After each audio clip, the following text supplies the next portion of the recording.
Hey everybody, Professor Hill here. So today we're talking about brands and brand equity.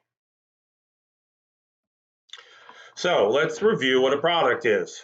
It's something, could be anything, of perceived value that can be exchanged with somebody else for something of value because it satisfies some type of need or want, that there's a benefit.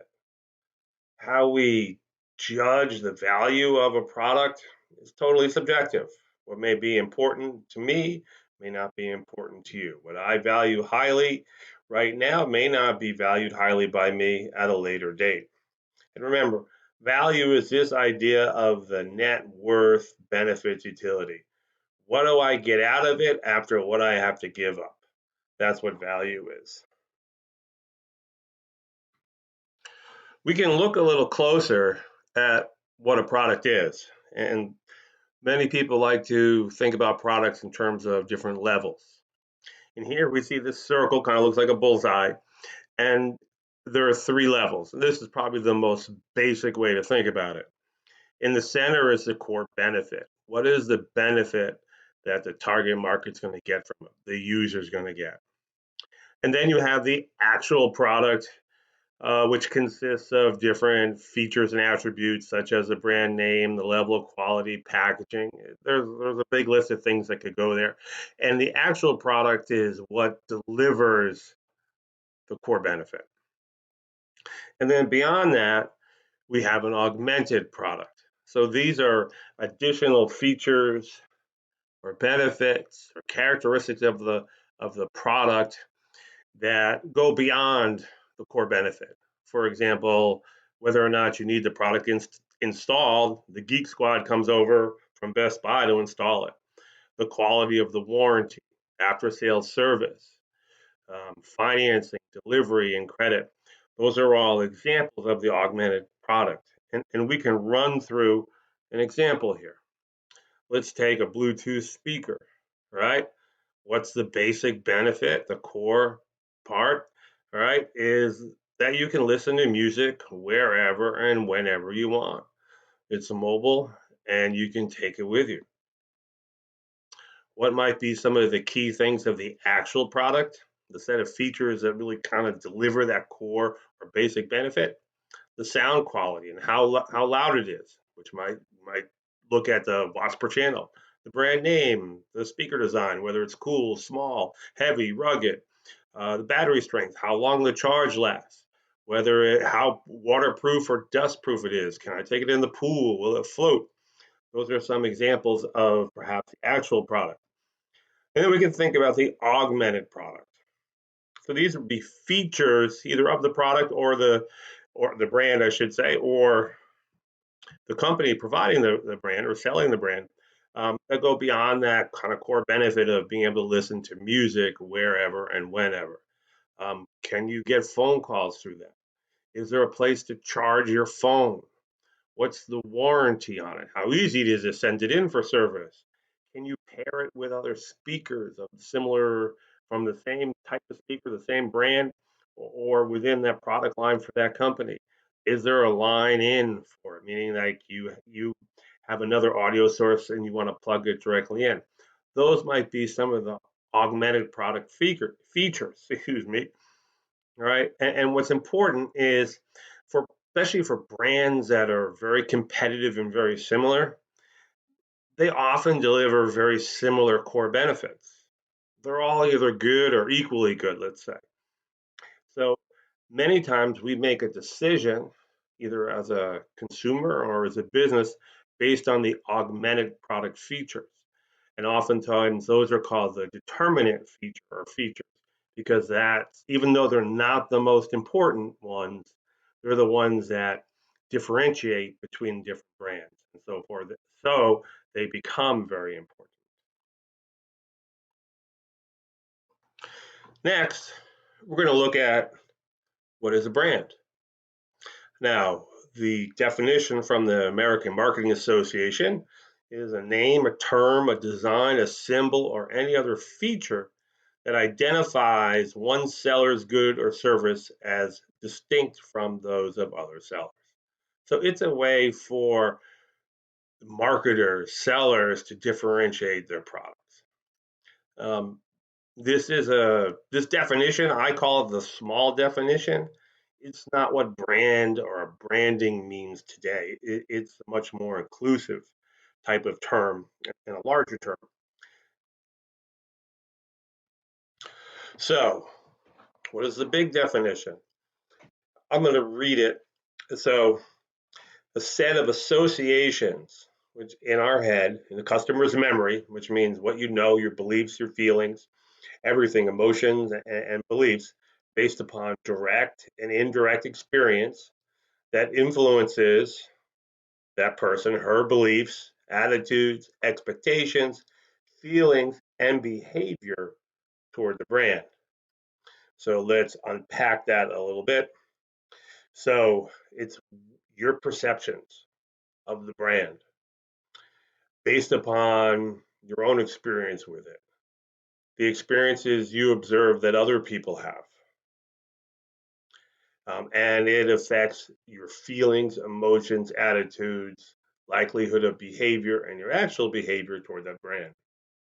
So when people talk about branding or taking care of their brand or managing their brand, nowadays, if we think back to positioning, it's really executing the positioning communication strategy. They figured out what they want their brand to stand for relative to the competition, and now they have to go out and actually create that. So branding nowadays encompasses almost all of the four P's in the sense that we're doing things to support our brand and position it. And remember, perception is reality in marketing. Really, in life, it is.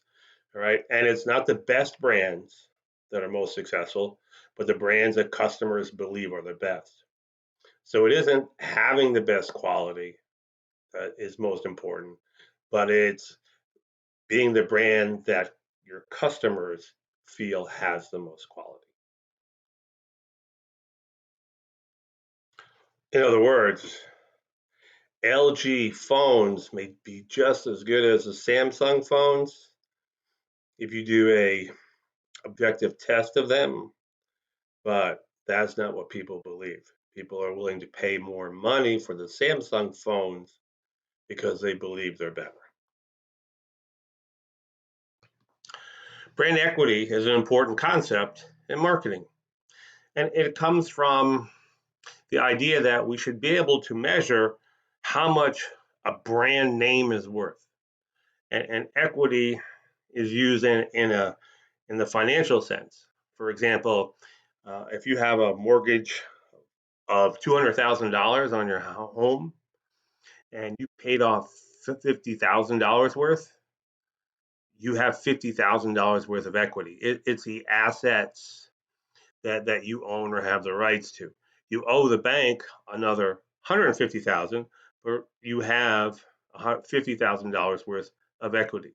So that's the idea behind it. How much is a brand name worth relative to another brand?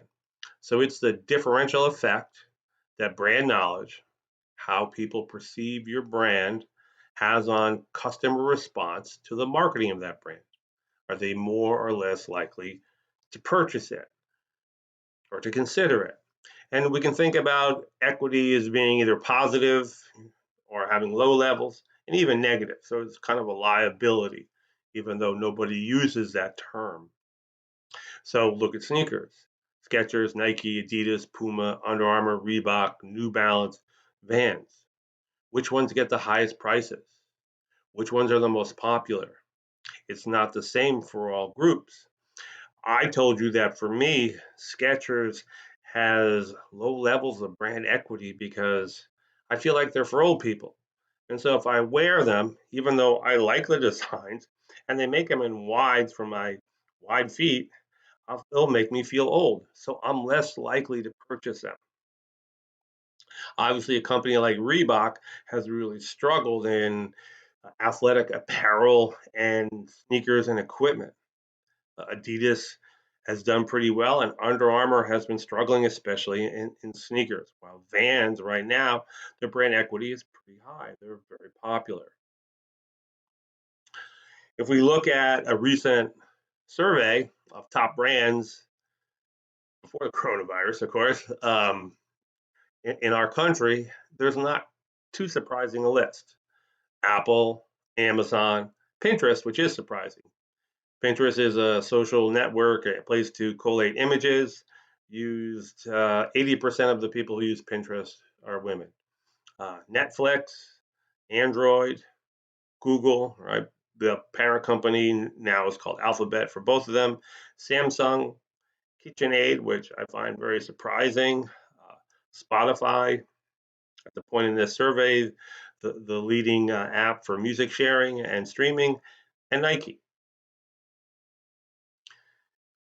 This is another survey somebody did for the top 10 brands of millennials and Gen Z.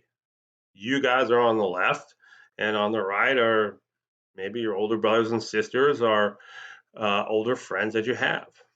And I'm not exactly sure what they're saying that they trust the most, but I think that you're going to get the benefits that are promised, and there's very little variability in the benefits that you do get. That they taste good. For example, Oreos taste good all the time. They're always good, right? And their new products are good. So you can see that Oreos at the top for Gen Z and Oreos fourth for millennials. So anything with a red line are the brands that appear in both for Gen Z and millennials. Nike's, for millennials, 1 down to 2. I don't think these differences are that important. Hershey's is number 2, right? Candy, right? And Hershey's is number 3 for Gen Z. So you can see what's going on. You can see the new ones though. So for Gen Z, Kraft Mac and Cheese, Little Debbie, all right, appeared on the list. All right. So food is obviously important because 1, 2, 3, 4 of the top 5 spots for Gen Z is food. And then M&M's, that's another food. Amazon, not as high as before, but I don't think it's a big deal. Under Armour is one that does not appear for millennials. Levi's does not appear for millennials, and Apple, which surprisingly doesn't appear for millennials. Here's another list of Gen Z's most loved brands. It was this article was posted in May of last year, so it's almost a year old.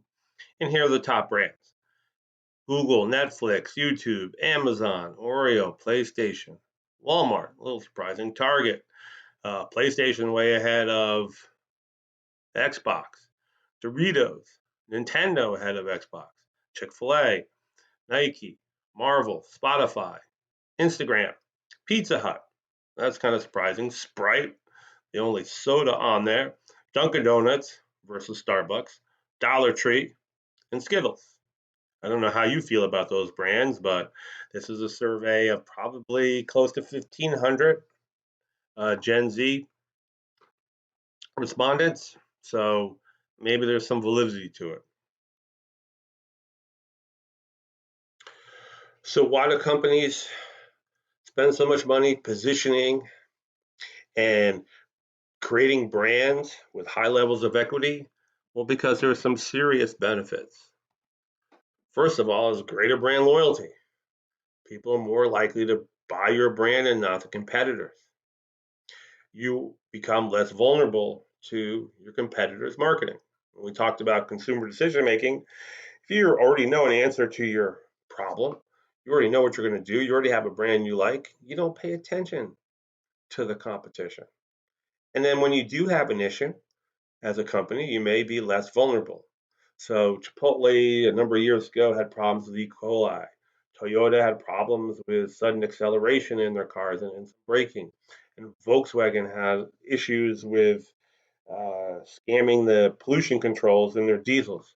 Well, Chipotle and Toyota um, received a lot more sympathy or not as much hate from the public because the brands have high levels of equity. Volkswagen, not so much.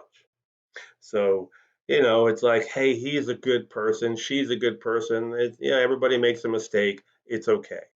or versus that person's just, they don't care, they're cheating intentionally, they're just a screw up. So it helps protect you. You get larger profit margins, you can charge more. Think of Apple, Samsung, Nike. They're price leaders. They have the highest prices in their different product categories and in their markets.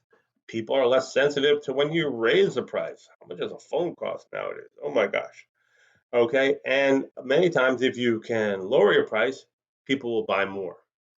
The people, that demand for your product is elastic, and we'll get to that later. But the lower it goes, the more people buy. Your marketing communication efforts are viewed more positively. And where this makes a huge difference is nowadays is with the idea of user generated content, also called earned media. And what this is the social media, the reviews, the tweets, the pictures on Instagram, Facebook, all the stuff that people who like your brand or have good experiences say about it, recommend it. So all of a sudden, because you have high brand equity, people like it, they're always saying stuff good about your brand, and that carries so much credibility.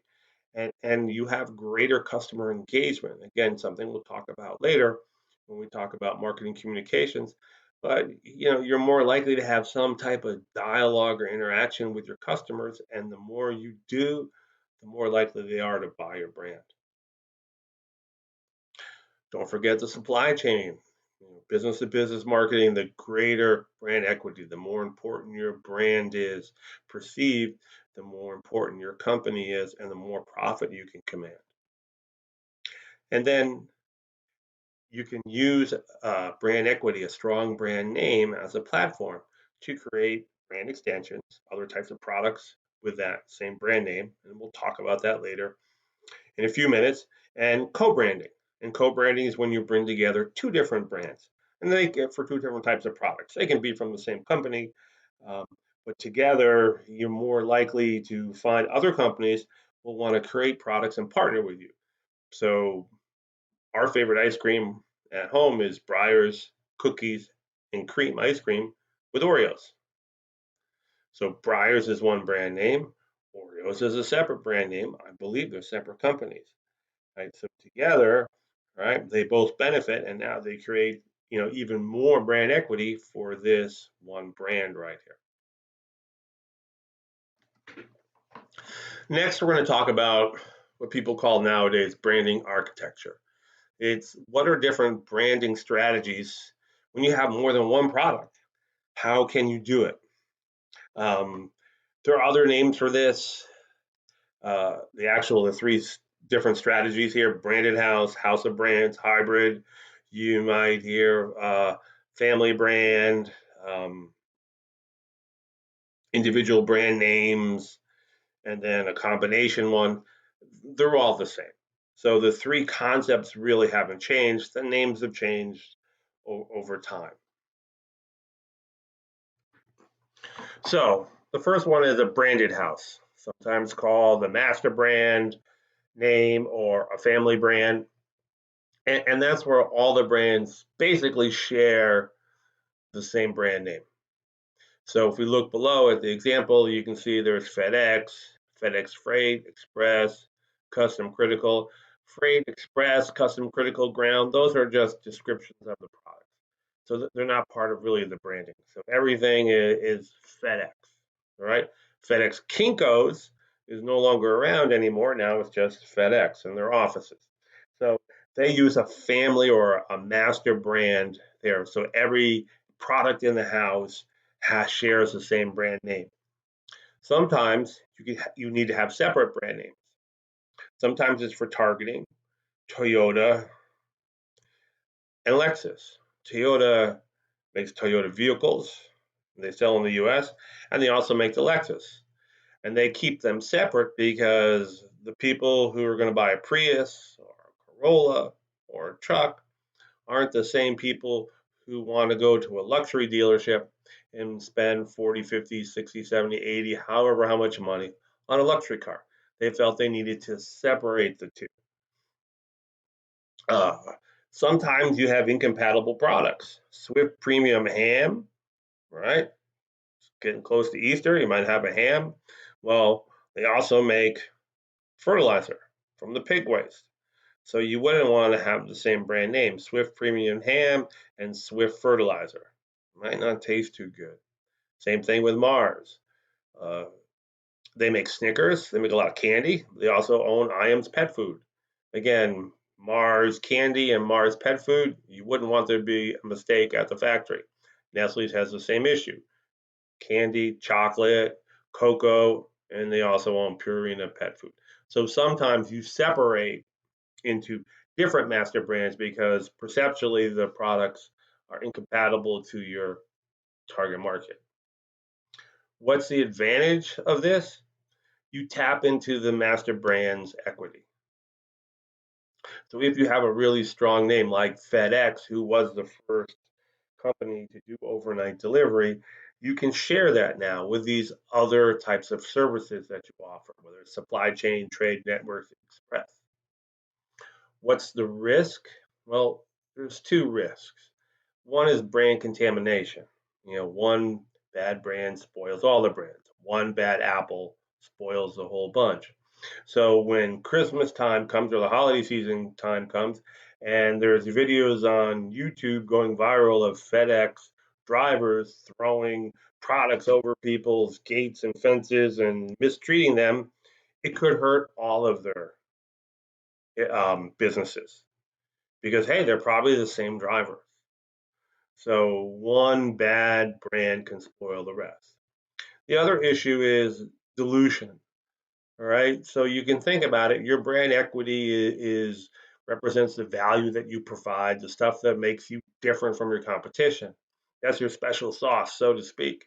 And if you start to use it everywhere, right, it becomes common. It's no longer special.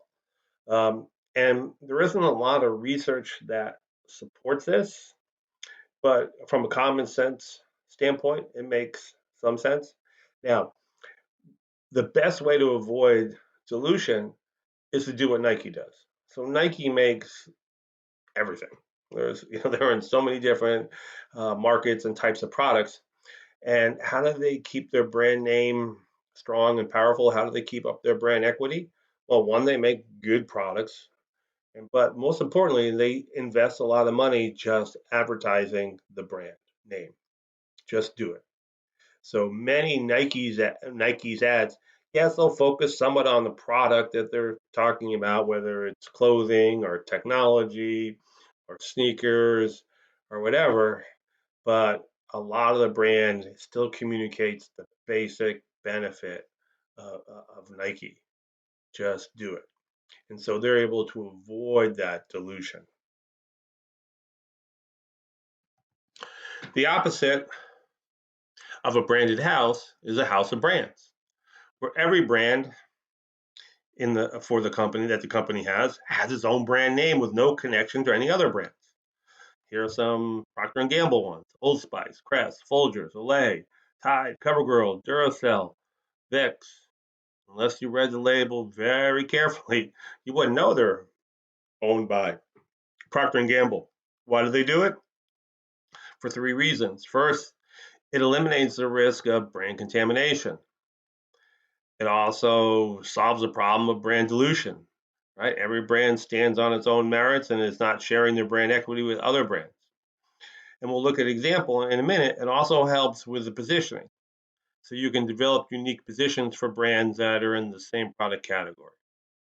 So imagine laundry detergent. So one brand might use the house of not the house but the branded house, and maybe they have their brand and they have the premium level and they have their brand name and the everyday level and they have their brand name, and but they're featuring the economy level. Many people would think, you know what, they're probably all made in the same factory. There's probably not really much difference. Why should I pay for the premium? They're all going to be the same. So no matter what you say, because they share a common brand name within a product category, people are more likely to think they're the same. If each one has a different brand name and you have no idea that they're related, it's easier to position them in different ways. So what we're going to do next is I'm going to click on the link. We'll take us to the page, and we're going to look at all the different brands that Procter and Gamble has. Okay, so this is the Procter and Gamble website. So over on the left, you can see all the different product categories, the way they break out their products, at least for consumers to look at. And then within each group, they show all the brands. So you may have known that Luvs and Pampers are both made by Procter and Gamble. So, some people probably prefer Pampers. Maybe they make Luvs a little differently, or they aim them at a different segment or different group. And other people like Luvs. So, yeah, they're competing with themselves, but they're squeezing out potential competitors. Who else makes diapers? Disposable diapers. Huggies. I believe it's Kimberly Clark. So they own basically 2/3 of the branded market. Fabricare, right? Laundry detergent. These are all Procter and Gamble brands. Ace, Ariel, Bounce, Cheer, Downy, Dreft, Era, Gain, Rindex, Tide. So Tide's been the market leader for probably close to 30 years, and they have these other brands for either color or for price, or colors in cold water. Downy's extra soft. Dreft is for children. They used to use Ivory, but they don't anymore. So they're able to position their brands differently, even though they're the same company. Paper products and stuff like that. Bounty, Charmin, Puffs. All right. Feminine care. Always, always just. Tampax. And this is L. Grooming. So Braun, which is basically electric razors and trimmers. Gillette, which is a huge money maker for them. Joy and Glee, right? I don't know, but I would bet it's for women. Venus is for women, so they broke out Gillette and for men and separated it from Gillette for women. And the Art of Shaving, I'm not sure what that is. A small brand they probably purchased. It could be a subscription service. Hair care, Aussie, Head and Shoulders, Herbal Essences, Old Spice, Pantene.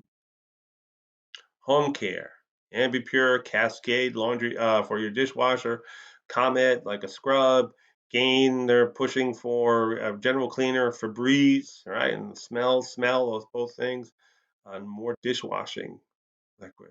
Joy, all right. So again, Mr. Clean, Microban, I'm not sure what that is. Salvo, Swiffer's, Zevo, right? So big in cleaning products. So they remove any overlap in terms of perception with brand names. Oral care, Crest, Fixodent, Oral B, Scope, personal care, probiotic, Clear Blue, Metamucil, Pepto Bismol, Prilosec, right? More stuff for acid reflux and stuff like that. Vicks, right? NyQuil or ZQuil now. Okay, they're related here because they share the brand name, so that's a little bit different for them. Skin and personal care, more Gillette. They repeating themselves. Ivory soap, okay, Native soap, Olay, Old Spice, Safeguard, germ protecting. So it's different from Old Spice, Secret, Snowberry, Ski2. So you can see that's a lot of brands. I'm not going to count them all up, but that's why we mention Procter and Gamble a lot. But they use pretty much, right, a house of brands. So to eliminate contamination, to eliminate dilution, but also really to help them make it easier for them to position their brands, multiple brands in the same product categories. So people don't think, oh, it's the same company, the brands are the same. Probably the most common branding strategy is this hybrid or endorsing. So you have a master brand and a unique sub brand. So the master brand endorses the sub brand. That's the idea. So you mix the two together. And the idea is that you can tap into that master brand equity, but having an individual brand name, a different brand name, allows the brand to be different. And there's a fair amount of research that suggests that this is pretty effective. The sub brand helps limit this contamination because it's different, right? And it also helps eliminate dilution, right? Because you're still giving it a different name. And we'll go through another example in a minute, but you can see here, so Microsoft has Windows, has Office. They don't have Silverlight anymore, but and I don't think they're marketing Microsoft Money anymore, but they have different software packages. They have Microsoft Xbox. So they have these different sub brands. Marriott has increased dramatically by purchasing some other companies, but they have the Marriott Courtyard for business travel, Marriott Fairfield for families, and then the Residence Inn for long term stays. So, yes, they use the Marriott name, which now they're trying to also include the idea of Bonvoy, which I don't think has gone over very well. Um, but underneath that, they have different types of hotels or motels, lodging for people, so they can still position them differently within the same, overall market. Now, Levi's is another good example of a hybrid branding strategy. And first of all, Levi's has been, it still is a very strong brand name. Actually, it was on that list for Gen Z. And Levi's, you know, were known for making rugged jeans and denim, uh, copper rivets. They were kind of for work. You could use them if you were a tradesperson, carpenter, etc. They made carpenter jeans, all sorts of different things like that. And they made jean jackets and everything like that. And then they slowly expanded into corduroy pants, and corduroy jackets, and denim shirts. And the Levi's brand by itself, Levi Strauss, was fine. And then they expanded into um, leisure wear, all right? And they did leisure suits, which failed just because it was really stupid. But they tried to launch like khakis, Levi's khakis. Corduroys were fine, but Levi's khakis did terrible. Why?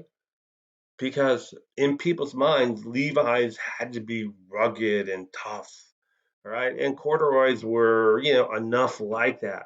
But khakis, like men's pants they wear at work or in semi, not just casually, but in work environment, Levi's didn't go with that.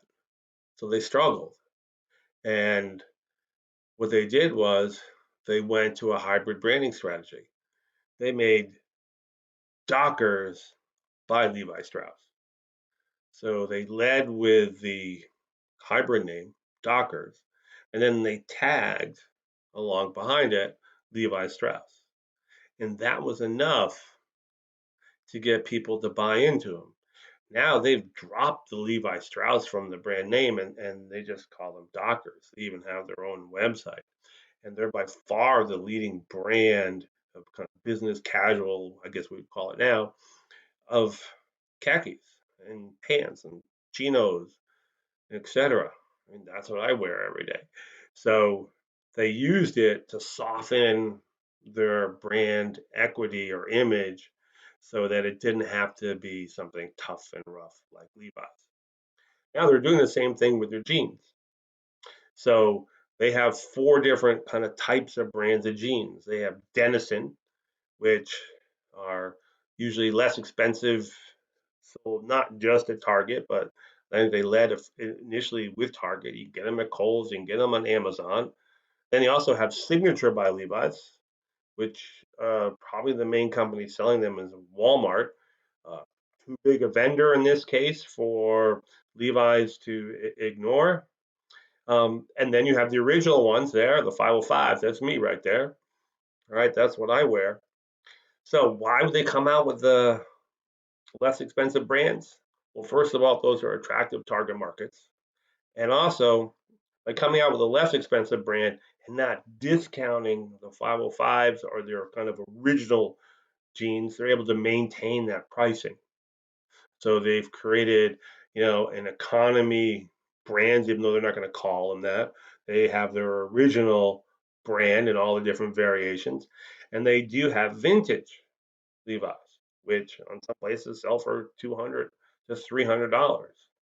They're all Levi's, they're all there, but they've added the the hybrid name, the Denizen, the signature, the original, and vintage to help separate them into different segments, different groups, or in this sometimes perhaps different retailers. Next, we're going to look at product line and extensions, and for the most point, these are just to make sure that we understand what these terms mean. So the product mix is the set of all the different products offered by a company. All right, so Honda, automobiles, motorcycles, lawnmowers, snow blowers. I probably forgot generators on that list. Those are all the products that they make. A product line is a group of related products, right? So it could be Honda generators and all the different ones they make. Campbell's soup, tomato, cream of mushroom, chicken, noodle, etc. It doesn't have to be the same brand name. So Procter and Gamble's, all those laundry detergents, they're all in the same product line, even though they have different brand names. So product line is really a way to say, hey, these are the products we have that fit into a particular product category. So the product mix with is just a number of different product lines. So we see that Unilever, they have ice cream treats there, right? They also have below that, they have peanut butter and other types of foods. They have tea. They make Pepsodent toothpaste and so forth. So they have sets of different product lines that they make. That's what products mix with it. That's a tongue twister for me. And then product line depth is a number of different products, in that product line. So in this picture here for Unilever, their product mix includes 40 different types of brands. They have 8 product lines. That's the products mixed with. And product line depth in ice cream, for example, they have 8 different products. Now, a product line extension is adding a new variety, a new product, of an existing brand in the same product category so that they share the brand name, but there are different varieties. So Coca-Cola Orange Vanilla, which they've been pushing, and some of the different ones. Crest 3D White, Crest Pro Health, Crest for Kids. Those are all product line extensions. All right. A brand extension is the same idea, except you're launching using an established brand name in a new product category. So you're extending the brand into a new product category. And the idea, of course, is you tap into the brand equity of the original brand. So Listerine toothpaste, Scope toothpaste, right? Those are two of the leading mouthwashes. Now they want to expand into toothpaste. So they're using the brand equity from the mouthwash to hopefully the consumers or potential buyers have the same feeling toward the toothpaste. Dove has done a great job, right? Dove soap was for usually just for women. Now they have soap, Dove for men, body wash, shampoo, all these different products. Smirnoff Ice, right? Smirnoff uh, is associated with vodka. Now they make a malted beverage to kind of be a replacement for beer for women. What you have to be careful of when you do the extensions, besides contamination, which can be a big risk, and diluting your brand name, is it has to be a good fit. So imagine a nice hot day in the summertime, um, and you know you're going to have some ice cream before you have to go mow the lawn, right? So how would Honda ice cream taste? Literally like Rocky Road, right? with some oil and maybe some nuts and bolts and pieces of metal in it. And then on that hot day, how would that Haagen-Dazs lawnmower perform? You'd be halfway through the lawn, it would just melt into a puddle of goop. So yes, you can take brand names that are strong, have lots of equity, and then use them to extend in as a base to launch into new product categories, but you have to make sure there's a good fit. And you'll be surprised sometimes that people's minds are relatively rigid. We said, remember, positioning, same thing for branding to a large degree. People's minds, when they first, hear about the brand or experience the brand, it's like wet cement. You can mold it. After time, it's going to harden and it's not going to be um, very flexible, and you won't be able to get them to make that leap. So you have to be careful. And that's really it for branding, what I want you guys to know. And we'll move on to the next topic in a few days.